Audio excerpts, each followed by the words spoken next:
Assalamualaikum warahmatullahi wabarakatuh. Perkenalkan, nama saya Dinda Pranita Putri dengan akhiran NIM 138. Di sini saya akan membahas mengenai Dewan Pengawas Syariah DSN MUI. Baiklah, untuk pembahasan yang akan saya bahas yaitu yang pertama mengenai Dewan Pengawas Syariah, yang kedua Dewan Syariah Nasional atau DSN MUI, yang ketiga yaitu Repositioning DSN dan DPS, yang keempat yaitu Badan Arbitrase Syariah Nasional atau Basyarnas, dan yang terakhir yaitu Sertifikasi Ahli Asuransi. Untuk yang pertama yaitu Dewan Pengawas Syariah atau DPS. DPS adalah suatu badan yang bertugas mengawasi pelaksanaan keputusan DSN di lembaga keuangan syariah. Untuk tugasnya yaitu mendiskusikan masalah-masalah dan transaksi-transaksi usaha yang dihadapkan kepadanya, dan ia menetapkan bahwa transaksi atau masalah itu sesuai atau tidak sesuai dengan syariah. Wewenang dari DPS yaitu memberikan pedoman syariah kepada bank untuk pengarahan dana, penyaluran dana, dan kegiatan bank lainnya. Yang selanjutnya yaitu mengadakan perbaikan seandainya suatu produk yang dijalankan dinilai tidak sesuai dengan syariah.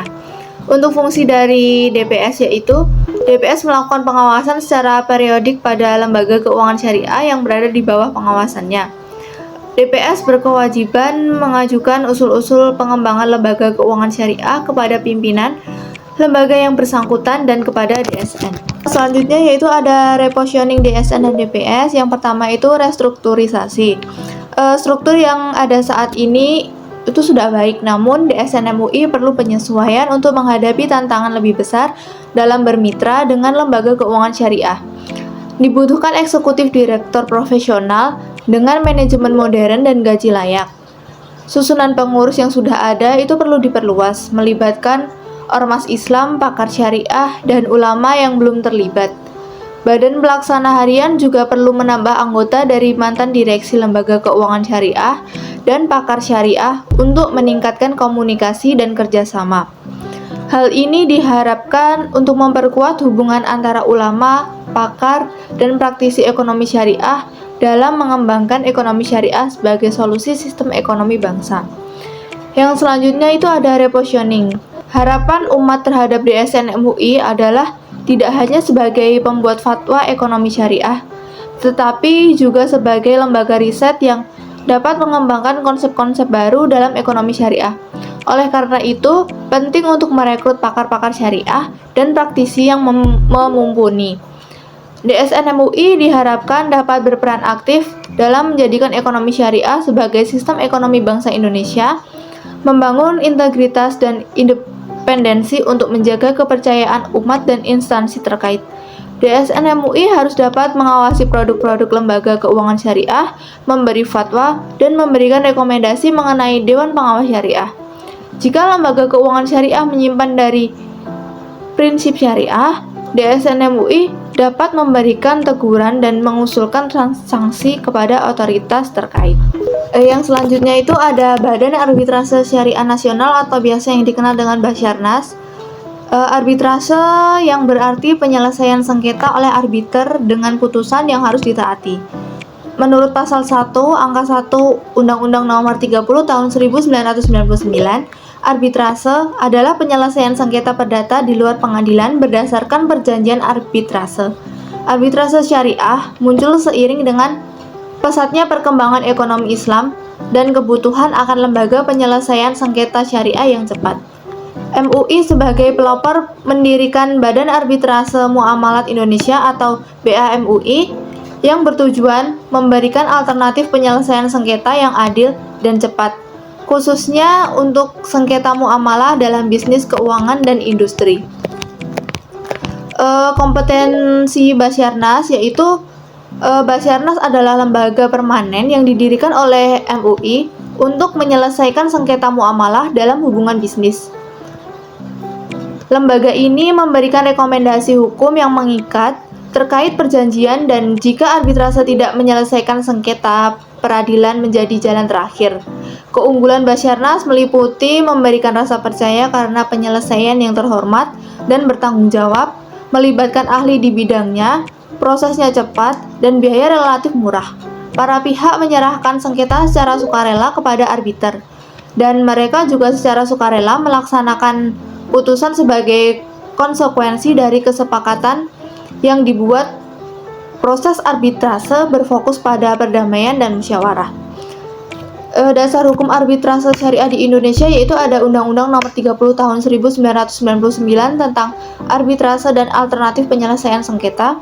Yang kedua yaitu ada SK MUI Nomor 9 MUI Tahun 2003 tanggal 24 Desember 2003 tentang Badan Arbitrase Syariah Nasional yang menetapkan Basarnas sebagai satu-satunya lembaga hukum yang berwenang menyelesaikan sengketa muamalah dalam bidang perdagangan, keuangan, industri, dan jasa. Yang ketiga yaitu ada fatwa DSN MUI yang menyatakan bahwa perselisihan muamalah diselesaikan melalui Basarnas setelah tidak tercapai kesepakatan dalam musyawarah. Yang selanjutnya itu ada prosedur penyelesaian perkara bisnis syariah di Badan Arbitrase Syariah. Prosedur berperkara di Basarnas itu dimulai dengan penyerahan permohonan tertulis dari pihak yang sepakat menyelesaikan sengketa melalui arbitrase. Proses ini meliputi yaitu yang pertama permohonan arbitrase. Pihak yang bersengketa mendaftarkan permohonan dengan melampirkan akte perjanjian, masalah, bukti, dan tuntutan yang jelas. Yang kedua itu penunjukan arbiter. Jika tidak ada kesepakatan, ketua arbitrase akan menunjuk arbiter tunggal atau majelis arbitrase, tergantung pada kompleksitas sengketa. Yang ketiga yaitu ada proses pemeriksaan. Para pihak bebas menentukan waktu dan tempat pemeriksaan semua kegiatan dilakukan sesuai kesepakatan para pihak. Yang terakhir yaitu putusan arbitrase. Keputusan arbiter bersifat mutlak dan tidak dapat diganggu-gugat. Berbeda dengan putusan pengadilan umum yang dapat diajukan banding. Yang selanjutnya yaitu ada sertifikasi ahli asuransi di Indonesia. Yang pertama ada AAMAI atau Asosiasi Ahli Manajemen Asuransi Indonesia. Adalah lembaga yang berperan dalam pengembangan kompetensi profesional di industri asuransi Indonesia. Lembaga ini menawarkan sertifikasi seperti Ajun Ahli Asuransi Indonesia, Ahli Asuransi Indonesia, dan Fellow of Indonesian Insurance Institute yang mencakup asuransi jiwa dan kerugian. Ujian meliputi aspek teknis seperti underwriting, klaim hukum asuransi, dan manajemen risiko, serta diselenggarakan secara nasional dengan sistem berbasis modul dan CAT. Sertifikasi AAMAI diakui oleh OJK dan menjadi standar kompetensi profesional di industri asuransi. Yang selanjutnya ada APARI, yaitu Asosiasi Pialang Asuransi dan Reasuransi Indonesia. APARI ini berfokus pada pengembangan kompetensi pialang asuransi dan reasuransi. Lembaga ini menawarkan program sertifikasi dengan 3 tingkatan, Ajun Ahli Pialang Asuransi Indonesia, Ahli Pialang Asuransi Indonesia, dan Certified Indonesian Insurance and Reinsurance Brokers.